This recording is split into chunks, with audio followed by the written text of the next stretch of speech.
Hey, so what I'm gonna do this morning is call up some brokers and show you guys how to book loads. I book loads off of Truckstop and DAT, and like I say, I also have some direct customers, but not a whole lot, direct shippers. So that's what I'm trying to build up right now is building up to get more direct shippers and more direct customers so I could cut the middleman out, which is the broker, and start making more money. And like I say, I also broker freight too, so this would allow me to start building customers up that I could start brokering their freight for them, but also I could take that freight and give that freight to my trucks. So I'll be cutting the middleman down and saving some money. So today I'm just going to show you guys how I book loads. Hey, so right now I'm on Truckstop trying to find one of my drivers a load. He's in Irving, Texas at the moment, and we're looking to get him out of there today. So I find a lot of loads off of Truckstop, and also I use the DAT app on my phone. So how I like to book loads, I like to use Truckstop on the computer, and then I like to use DAT's app. DAT has a very user-friendly app. I don't really like Truckstop app. I like to use Truckstop on the actual web. So this is how I usually book loads. I usually look at both at the same time because both load boards post different loads. Now, there's times when you will see the same loads on DAT and the same loads on Truckstop, but sometimes brokers like to just use DAT, and sometimes brokers just like to use Truckstop.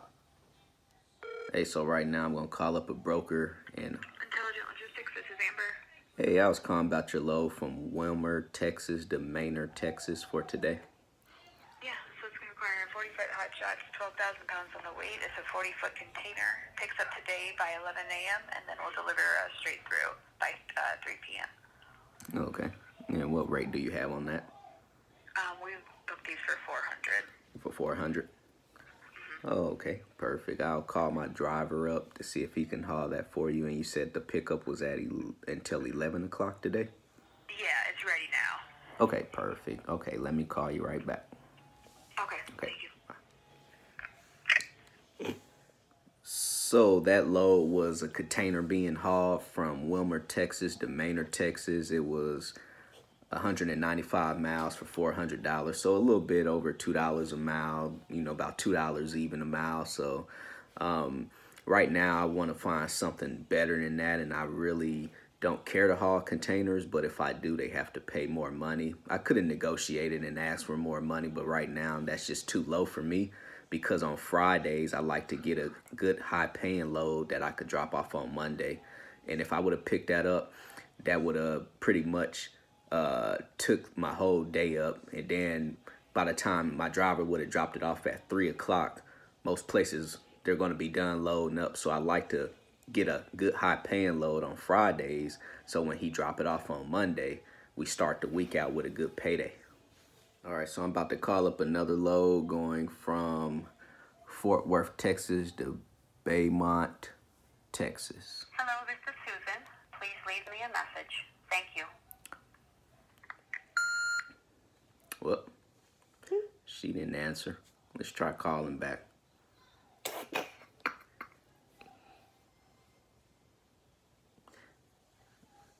Sometimes, and then you just got to keep calling. Hello, this is Susan. Please leave me a message. Thank you. So usually time when it's going straight to the voicemail, 9 times out of 10, another carrier is probably talking to her on the phone right now, or other carriers are trying to call. So usually time I just try to keep calling back, and if it keeps going to the voicemail, I'll just try back later on if that load is still posted. So let me try back again.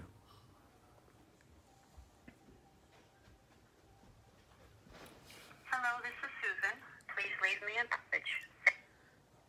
Yep, so as you can see, the phone keeps going straight to the voicemail. So 9 times out of 10, she's probably on the phone with a carrier right now booking that load, because that load was just posted 1 minute ago.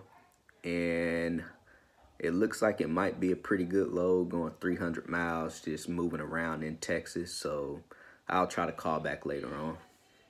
Hey, so when you're booking loads, sometimes it could be a challenge. Just depends on what location you're in at the moment. Right now, like I say, I'm in Irving, Texas, and believe it or not, Texas is not the best for freight. I know they do a lot with refineries in the oil field, but when it comes for pretty much outbound freight leaving out of Texas, sometimes it could be a challenge and a struggle. So right now, I'm pretty much struggling trying to find him a load just to get him out of Texas. But if I want to pretty much find a load to move around in Texas, I could find those loads all day long. But I'm trying to get him back into the money-making states, back into the Midwest.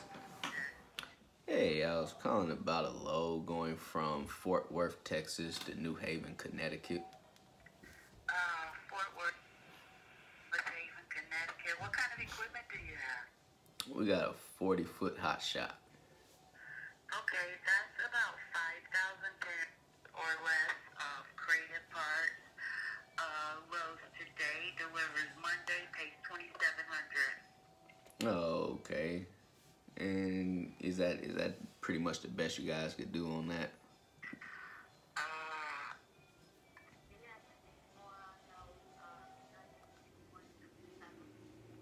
I can do 28. 2,800. Okay. Let me see if my driver could do that for 28. And does it need to be tarped? If it does, it'll be just to cover the box in case there's some government markings on them. Oh, okay. Got you. Okay. I'll give you guys a call back then. Okay, thank you. Thanks.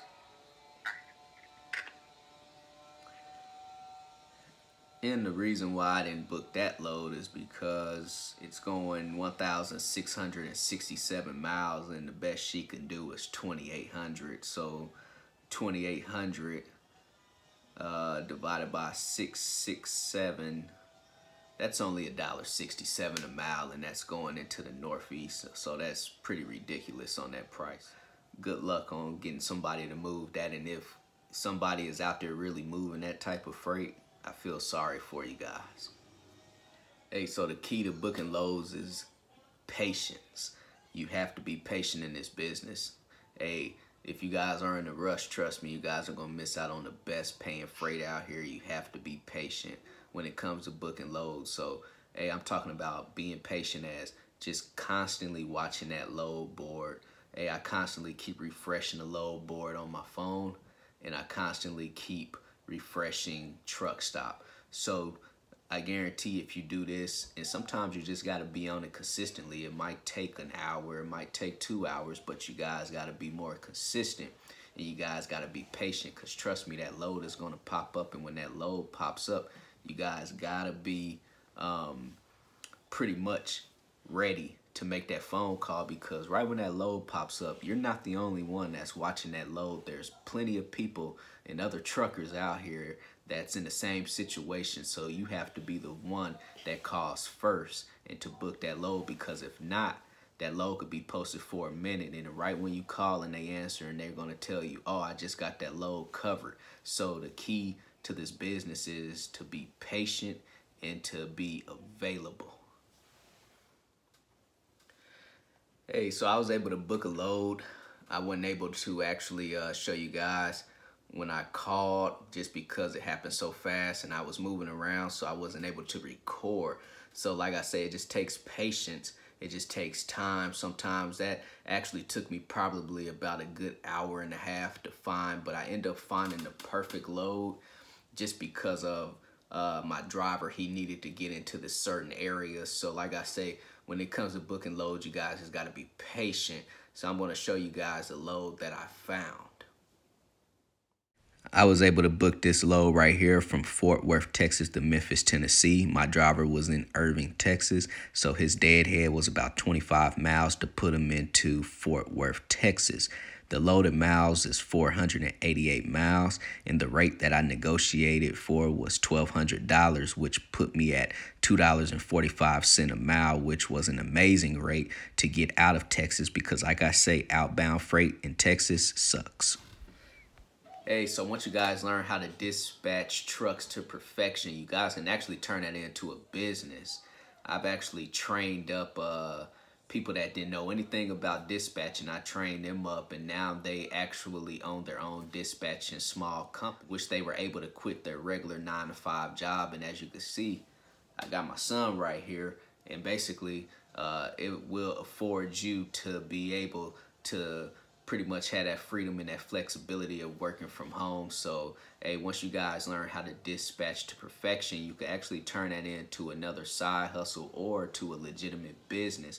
Hey, and if you guys have any questions on how to dispatch, and if you guys want to get any type of trainings from, hit me up at broker@manniestrans.com, and I'll definitely help you guys out as much as I can when it comes to dispatching trucks. Hey, so a subscriber had hit me up and asked me, how do I find loads on a load board? So what I told him was I'm going to make a quick video to show him how I find loads on the load board, but to also make that video so I could help other people out too, because I'm pretty sure if he is struggling to find loads on a load board or don't know anything about using a load board, I'm pretty sure that there's plenty of other people in this world that are struggling and having the same problems as him. So hopefully this video was able to help you guys out. And if you guys want to know anything else, hit me up on my email at broker@manniestrans.com, or leave me a comment and I'll get back to you. Also, I need you guys to like, subscribe, and comment and share these videos. And I definitely appreciate each and every one of you for watching my videos. Hey, you guys be great in life. Later.